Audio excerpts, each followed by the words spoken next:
Jesus, manso e humilde de coração, fazei o nosso coração semelhante ao vosso.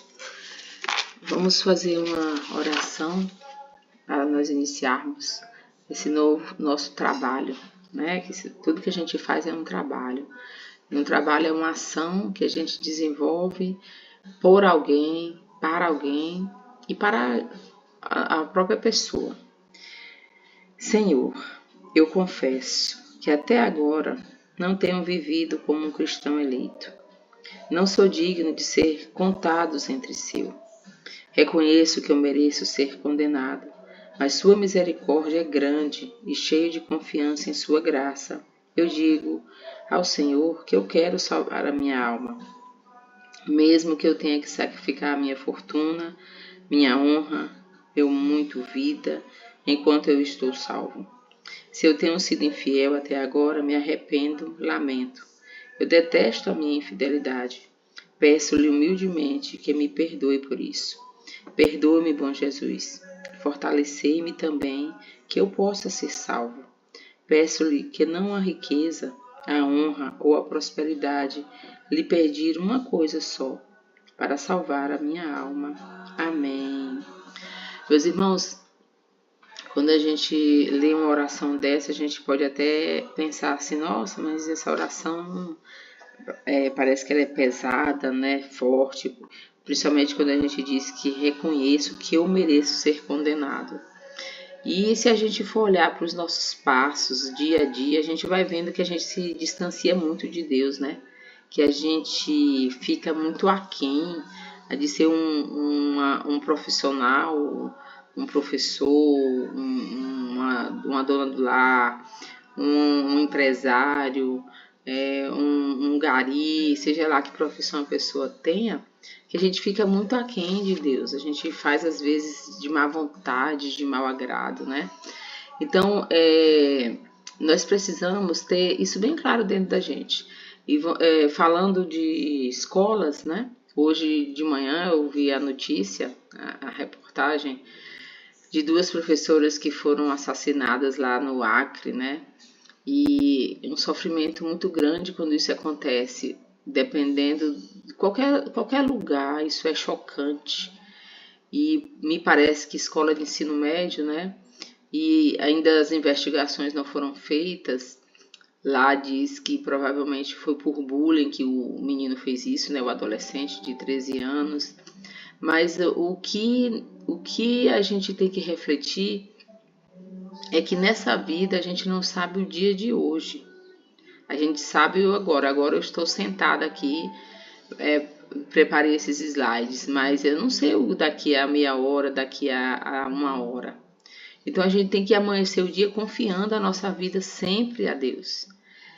E a gente não pode jamais, nós que a gente se coloca como servo de Jesus Cristo, como aquele professor que quer ajudar, a gente não pode jamais nem julgar o adolescente, porque a gente não sabe o que levou ele a fazer isso, que não tem desculpa.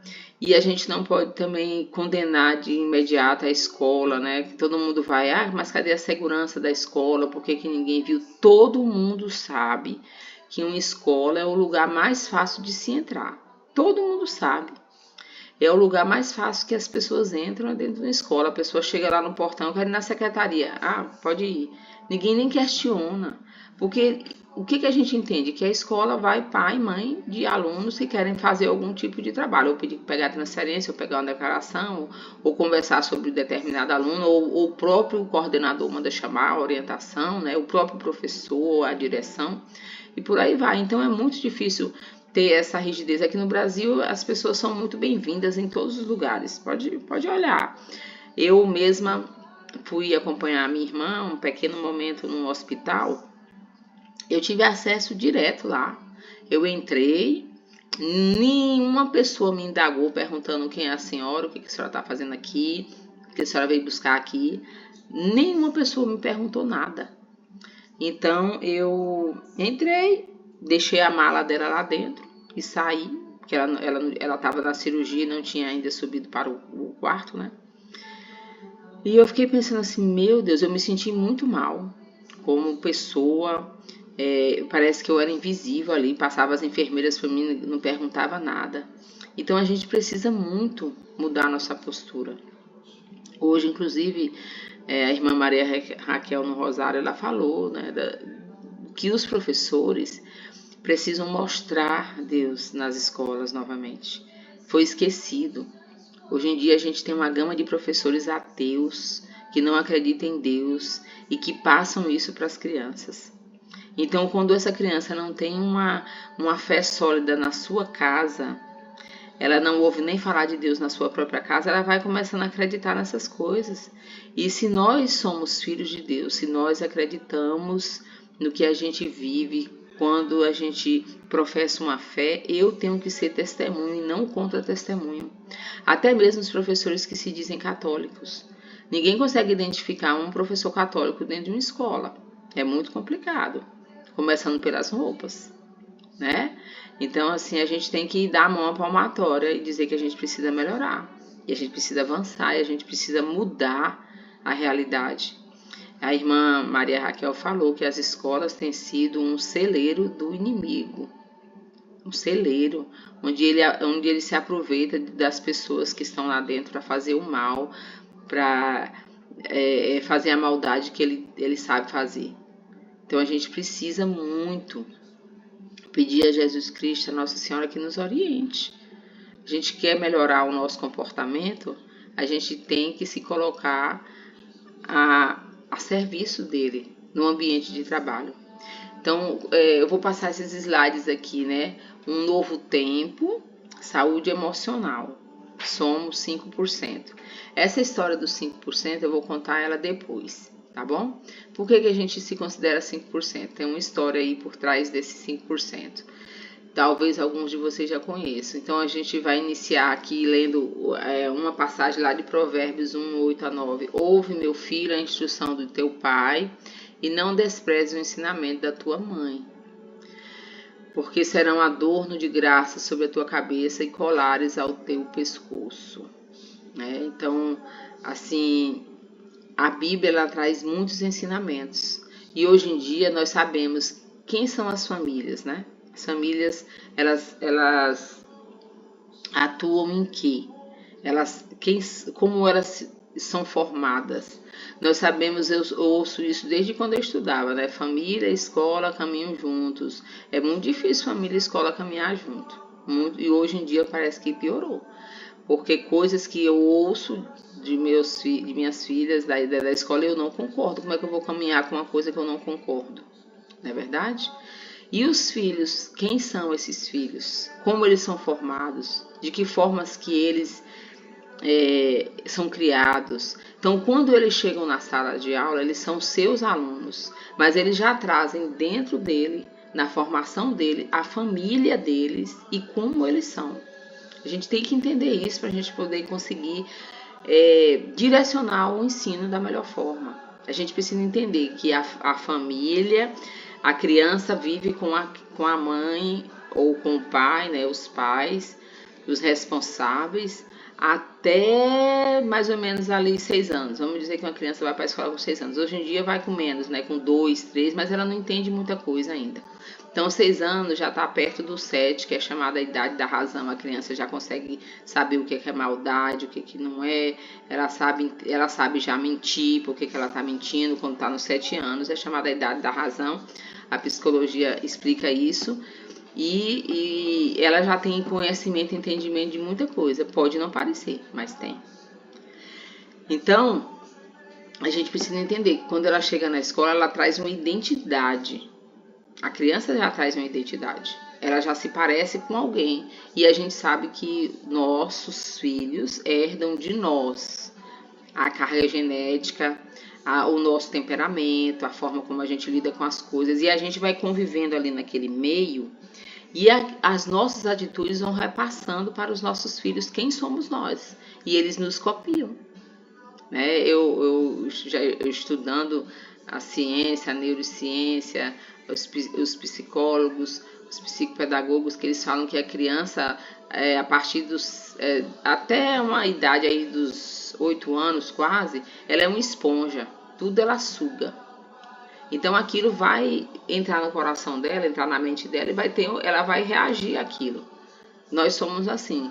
Tirando os alunos que têm algum tipo de problema no cérebro mesmo, de aprendizagem, né, algum tipo de retardo, eles têm dificuldade para aprender, eles são mais lentos, ou eles não vão aprender, mas eles vão aprender a conviver naquele meio. E isso é muito difícil, muito complicado, numa sala de aula de 40 alunos, e a gente sabe que o professor também é gente. O professor também precisa ser visto, né? Então, diante dessa situação das famílias e dos filhos, a gente tem a identidade que a gente passa o conteúdo também. Então, tem professores que quando vão passar um conteúdo, falam alguma coisa que já viveram. Você transmite a sua vida dentro de uma sala de aula. Todo professor gosta de citar exemplo de sua infância, do que você passou na vida. Todo professor gosta de falar de casos. Um professor frio, que ele entra dentro de uma sala de aula e ele não expõe nada da sua realidade, ele é indiferente aos seres humanos que estão ali dentro. Essa é a verdade, ele é indiferente, ele tá nem aí pro barco. Se ele tá cheio d'água, se estão tirando a água, se eu não quero afundar, ele não está nem aí. Então a arte de ensinar, ela ultrapassa os conteúdos. E quando você entra dentro de uma sala de aula, você tem que saber e você tem que ter bem claro quais são os princípios e os valores que você tem ali dentro daquele ambiente, que isso não se negocia. Você tem que repassar para os alunos, olha, dentro da minha sala de aula eu não admito palavrão. Dentro da minha sala de aula eu não admito. Você cria as normas e aí você não admite, mas você vai transmitir aquilo de uma maneira positiva. Sempre cite algum exemplo, sempre cite alguma passagem. Eu gosto das passagens da Bíblia e prefiro, né? Mas pode citar também outros autores, tem muitas, e pode explicar pela ciência o que acontece quando uma pessoa xinga um palavrão. Tem um monte de vídeo aí na internet. É só querer, né? Então você não negocia princípios e valores. São coisas que não são negociáveis. E dentro de casa, esses princípios e valores, eles estão ficando invisíveis. Eles não existem quase. Eles estão se perdendo. Porque as famílias, cada uma tem o seu princípio. E para você que é um professor cristão, né, quais são os seus princípios e os seus valores? Eles estão baseados em quem? Na figura de Jesus Cristo, no homem que foi Jesus Cristo. E como ele propagou a vida aqui na terra e como ele viveu. Jesus Cristo não foi só palavras, ele foi exemplo de tudo que ele pregava. E é isso que está faltando nas famílias. A mãe fala para o menino não fazer isso, mas ela faz. A mãe fala que não pode fumar, mas ela fuma. O pai fala que não é para beber, mas ele bebe. Então, assim, o seu exemplo e a sua conduta não caminham juntos. E chega na escola, ainda tem esses mesmos dilemas, como é que essa sala de aula vai ser? Né? E aí não adianta a gente dizer, indisciplina. A indisciplina é o quê? A indisciplina é o bater de frente com aquilo que eu não concordo. Essas regras são muito chatas. É assim que os alunos falam. Por quê? Porque eles não têm regras. Né? Então, ensinar hoje é um desafio. E a gente precisa entender isso. Quando a gente não entender, se vocês quiserem chamar de trabalho, de tortura, tem muita gente que chama a sala de aula de inferno, que pelo amor de Deus não façamos isso. E ninguém nunca foi lá para saber o que é. E ali tem gente, seres humanos, e eles aprendem sim, com amor. Eles aprendem. Tenho certeza que aprendem. Então, não se negocia isso. E esses slides, gente, que eu tô passando aqui para vocês, eu assisti uma palestra com a Super Nani. No ano, eu não lembro mais o ano, se foi 2016, foi um tempo atrás, e ela falou sobre isso na palestra dela. E eu levei um caderno e eu fui anotando as falas principais dela. E eu peguei as falas dela e procurei na Bíblia. Eu falei, não, eu vou procurar a fala dela na Bíblia, porque quando eu vou falar com o professor, eu gosto de ter embasamento. E a Bíblia é um livro, para mim, é um livro inquestionável. Se você acredita em livro de... aqueles livros de motivação, aqueles livros de autoajuda, para mim a Bíblia é o meu livro, e não é de autoajuda, é ajuda mesmo, divina para o ser humano. Né? Ele é real, ele existiu Eles foram passados de pessoas para pessoas, não importa. Ah, mas pode ter se perdido alguma coisa. Pode, não importa, mas a mensagem está passada ali. Então, nós somos modelos, né? A Super Nani falou sobre isso, que o professor é um modelo. Era uma palestra para professores que ela fez. E para você falar de educação, primeiro você tem que falar de família. Não existe educação sem família. Tanto é que quando tem uma indisciplina, um problema muito grave, igual esse que aconteceu lá no Acre, a gente não saiu na reportagem se o menino frequentava a escola ou não. Né? Eu sei que vai ter uma investigação, ainda vai ter muita gente falando sobre isso. Não sei se vão falar, vai repercutir tanto, porque o Acre, vocês podem ver que o Acre ele não é muito falado na internet, nem nas redes sociais, nem de TV, nem de nada. Mas eu conheci uma pessoa que morava lá, uma aluna que veio de lá, e ela disse que lá tem muito ainda pessoas que se acham donos da lei. Ela falou assim, não, tia, lá quando eles não gostam da pessoa, eles matam. Isso foi ela falando, né? E eu falei, meu Deus, eu tinha outra imagem, né? Ela disse que lá ainda, tipo assim, um coronelismo naquele tempo, que eu era o coronel, diz que a polícia obedece, tem as milícias lá, que é muito forte. Então, para essa pessoa ter uma arma dentro de casa, dentro de um cofre, e ela não tinha autorização, inclusive ele foi preso, porque quando a pessoa é presa é quando a pessoa não tem o registro daquilo que está obtendo, né? Então, não se sabe o motivo. Mas a gente tem que entender o seguinte, que quando chega no ensino médio, os alunos eles ficam meio que invisíveis. O professor se preocupa só com o conteúdo e esquece de ver o aluno, esquece de ver o adolescente. Se o professor visse o adolescente como ele precisa ser visto, talvez evitaríamos muitos problemas. Mas aí o professor do ensino médio ele chega lá e fala assim, não, eu estou aqui para dar minha aula, quem não quiser saia. Não, gente, não dá para ser assim. Então, se você é um professor de ensino médio, mude a sua postura. Faça a diferença lá naquele ambiente. Seja o único beija-flor que pega a água com o biquinho dele tão fininho e vai apagar um incêndio na floresta. Seja esse beija-flor. E se você tiver a ajuda de Jesus Cristo, se você quiser, né? Porque para ter a ajuda dele a gente tem que clamá-lo. Você vai ser um professor de excelência.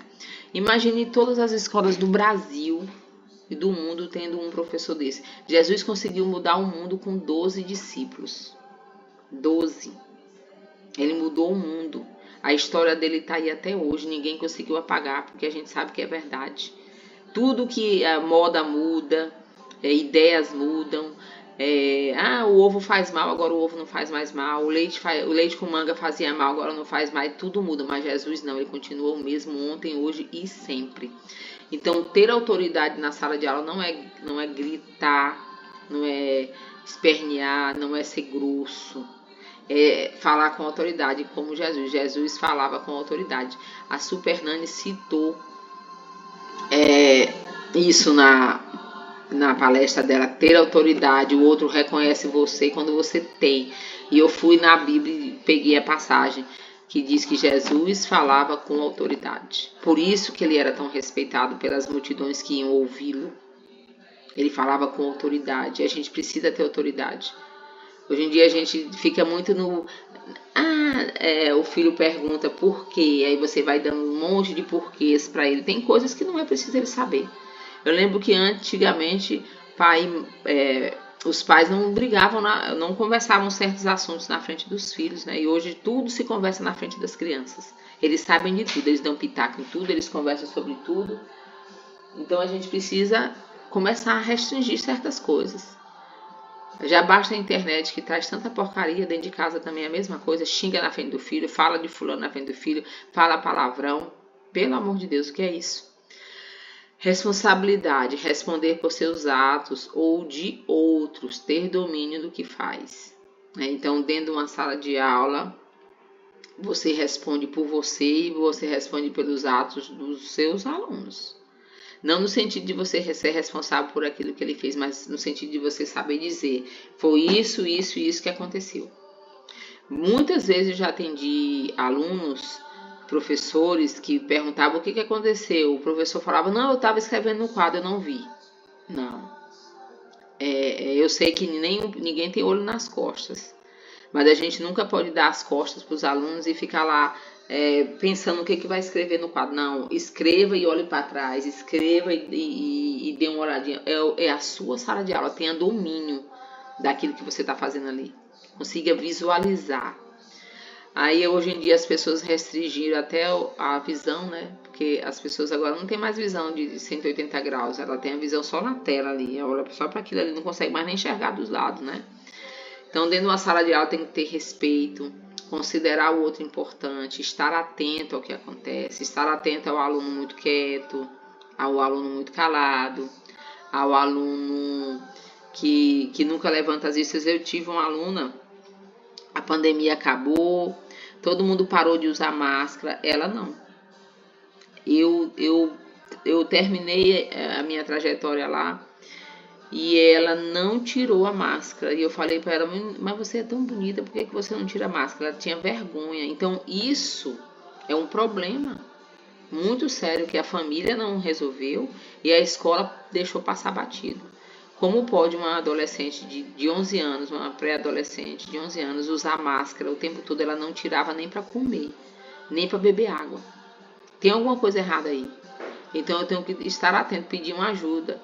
Aqui em Palmas, teve um concurso que a prefeita, né, na época, ela colocou em cada escola assistente social e psicólogo. Não é para atender como um psicólogo atende, mas para visualizar essas situações e fazer algum tipo de trabalho. Então é um trabalho que merece que o psicólogo veja, né? Dar limites, limitar, né? Desobediência. A desobediência é uma coisa do ser humano. Então, quando você é desobedecido, não é porque ele te desobedece, é porque a obediência ela é algo muito complicado para se fazer. Você pode ver você mesmo, a quem você obedece, você é obediente a quem? Tem gente que quando fica adulto fala, não, agora eu mando na minha vida, eu faço o que eu quero, e aí por aí vai. E aí vai criando um monstrinho, né? E aí você, às vezes a gente até fala pro filho, você tem que obedecer só sua mãe e seu pai. E o que isso quer dizer? Ele não falou mais nada, ele só disse, você obedece sua mãe e seu pai. Então, quando o professor fala alguma coisa com aquele aluno, ele diz assim, não, eu só tenho que obedecer minha mãe e meu pai, você não é minha mãe e meu pai. Aí desobedece. Então, limitar a desobediência dentro de uma sala de aula é você dar limites. Limitar aquele aluno no falar. A gente tem que ensinar até eles a falarem, gente. Hoje em dia não é que é mais complicado, mas o ser humano ele perdeu muitos valores no decorrer dos anos aí, dos séculos que entramos, né? Então precisa restringir essas falas, eles falam muita besteira. E ao invés de você zangar ou se estressar, você aproveita aquele momento, pede um silêncio, para o conteúdo, faz silêncio e você fala sobre aquele assunto. Então, o indivíduo ele vai agradecer o limite que você está dando a ele. Isso foi... Quem assistia Super Nanny aí na época que o SBT era bem assistido, né, as intervenções dela, era em dar limites tanto aos pais quanto aos filhos. Lembra que ela criou aquela cadeirinha do pensamento? Não era a cadeirinha do canto do horror, a cadeira do pensamento. Então, quando você quer limitar a desobediência dentro de uma sala de aula, você vai fazer com que o aluno pense. E para pensar, você tem que falar sobre o assunto. Só que você não vai falar no critério do mundo. Aí é que está a diferença. Se você for falar no critério do mundo, tudo que aquele aluno está fazendo e pensando está certo. Não. Você vai falar no critério divino. Mesmo que não concordem, mesmo que cheguem em casa e falem, não, professor, não importa, defenda até as últimas consequências. Defenda aquilo que você acredita. Não tenha medo.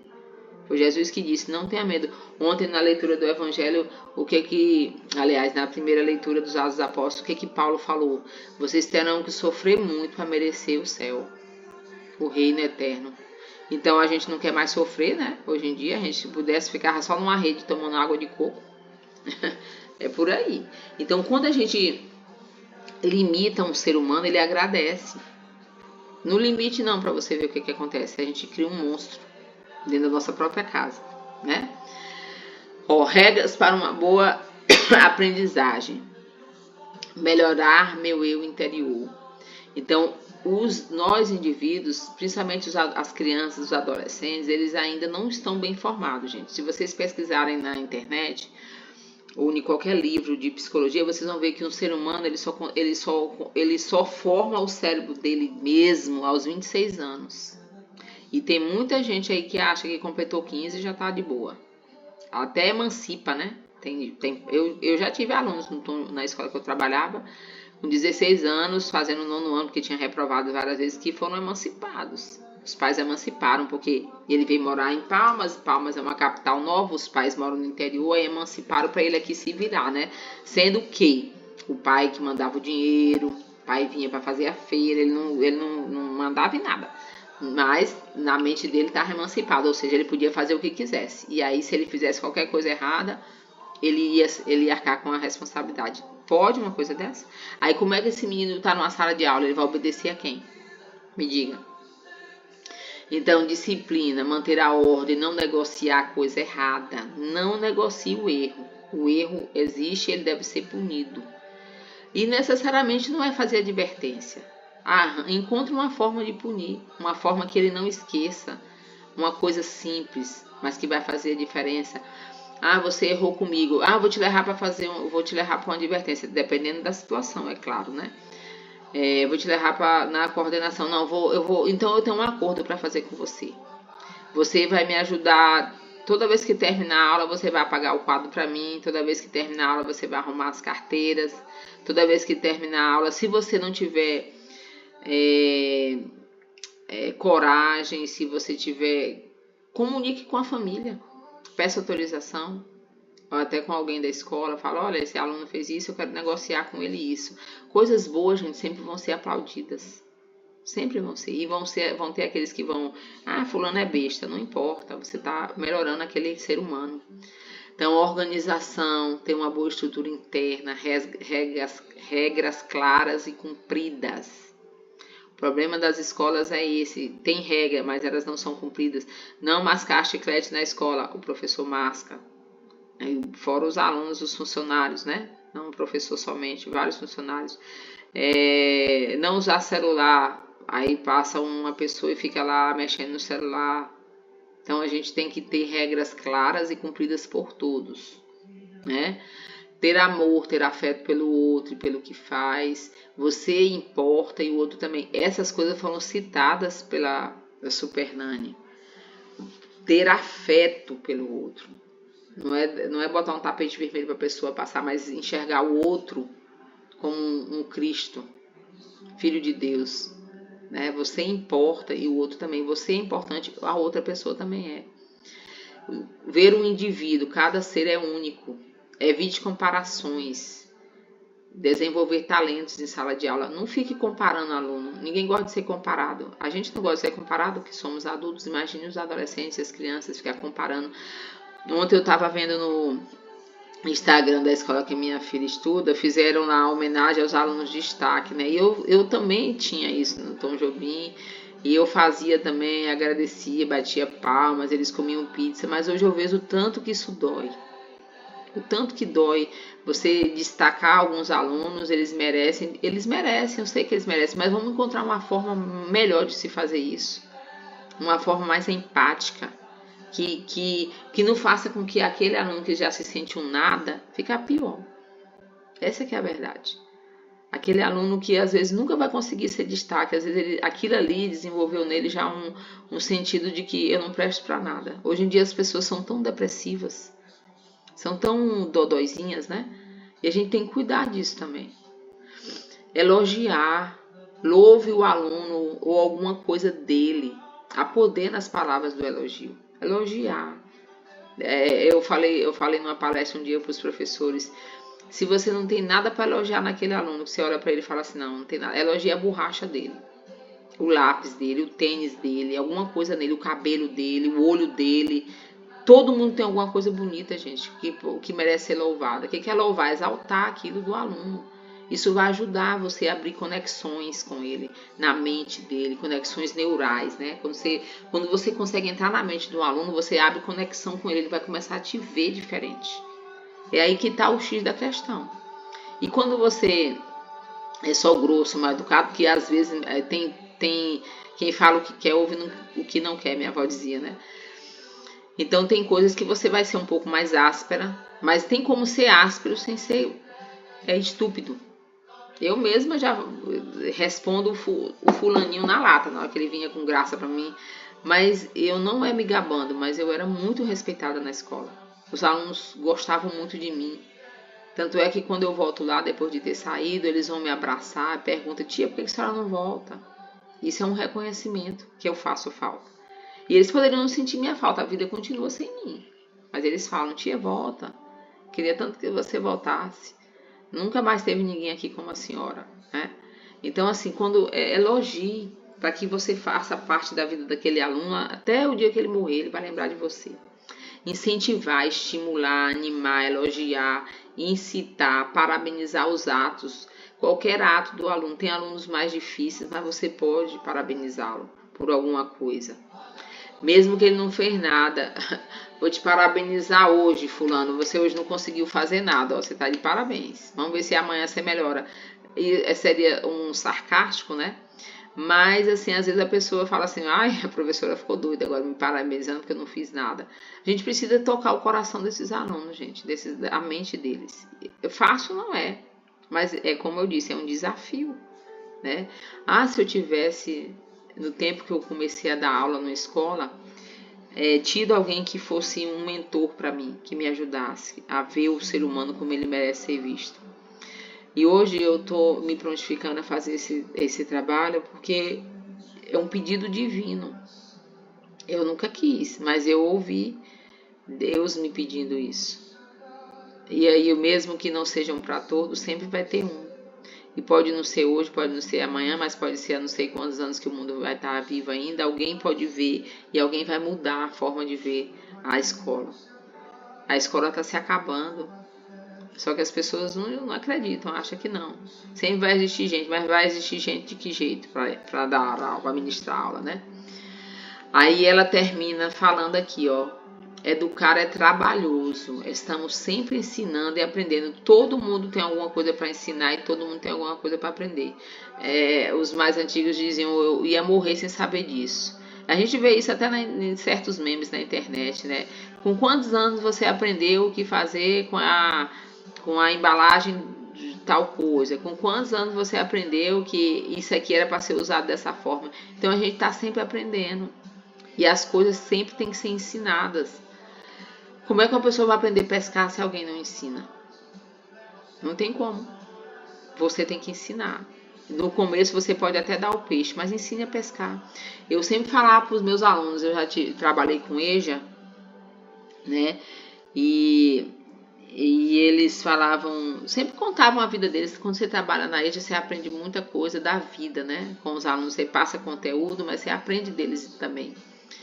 E eles contavam, assim, muitos assuntos, sofrimentos, situações. São adultos que já viveram tantas coisas na vida deles. E eles sempre vinham com um saber da vida. Quantas alunas eu dava conselho: minha filha, não faça isso. Deus fica triste com você. Professora, mas se eu não fizer assim eu não como. Não, vamos procurar um trabalho, né? Então, a parte trabalhosa de educar é justamente a parte que você vai se dispor a amar. E amar dá trabalho, né? E eu lembro que ela fez esse organograma aqui, né? Aí ela colocou a educação em cima. Aí tem os limites. Quando você ama, você dá limite. Quando você entrega a Deus as coisas, ele te dá segurança naquilo que você está fazendo. Ela colocou Deus como o alicerce principal, né? Ninguém consegue construir uma casa de cima para baixo. Não existe. É só de baixo para cima. Então Deus é o alicerce principal de quem trabalha em escola. Se você não convidar Deus para estar ali com você, você vai fazer aquilo mecanicamente, humanamente, e por isso muita coisa vai passar despercebido ali, naquele lugar que você está, naquele ambiente, né? Então, meus irmãos, nós vamos iniciar hoje com esses slides. Espero ter contribuído com vocês. Espero que comece a fazer sentido. Nós vamos ter outros, né? Além daquela parte da oração, da leitura da Bíblia que a gente vai continuar fazendo, daquele texto das Santas Chagas, falar da escola. A gente tem que levar Deus para dentro das escolas, não dá mais. Essas situações aqui no Brasil, que não são muitas, né, acredito eu, tem outros países aí que as situações são bem piores. Os Estados Unidos mesmo é mestre. O adolescente sofre tanto bullying, ninguém nunca vê. Quando pensa que não, ele vai com a metralhadora e lá o massacre é grande, o massacre é enorme. Então, assim, a gente precisa muito de Deus nas escolas. Eu lembro quando os padres iam nas escolas conversar com as turmas. Até hoje eu lembro quando o padre, chamado Padre Vitório, ele foi na minha sala de aula e ele fez um desenho no quadro. Ele fez 2 caminhos. Ele fez um caminho largo e ele fez um caminho estreito. Aí ele falou, olha, existem 2 caminhos na nossa vida. O caminho estreito, aí ele bateu o giz no quadro, assim, fez um monte de pessoas, né? Aqueles pinguinhos como se fosse gente. E o lado estreito, assim, cheio de gente. Aí ele fala, o lado estreito é largo, parece bom, mas ele não te leva para o céu. E em cima ele escreveu o céu, até hoje eu lembro. Eu era criança quando ele foi na sala de aula e falou isso. E eu lembro disso até hoje. Até hoje eu lembro disso, já tem 5 décadas. Né? Então, umas 4 décadas pelo menos, eu devia ter uns 8 anos, 9 por aí. Então, assim, meu Deus, como isso toca. E a gente hoje não quer mais fazer sentido, não quer mais ser importante na vida dos nossos alunos. Então, peçamos a Deus, meus irmãos, Ele é o nosso alicerce. Deus Pai é o nosso alicerce. Ele nos enviou o seu Filho para nos dizer o caminho. O Jesus não é só uma pessoa, Ele é o caminho, a verdade e a vida. Ele, o melhor, o caminho, a verdade e a vida é uma pessoa, é Jesus. Não existe outro jeito. Então a gente precisa ser instrumento de Deus nas escolas para mudar a situação, né? Para mudar o que a gente vê por aí.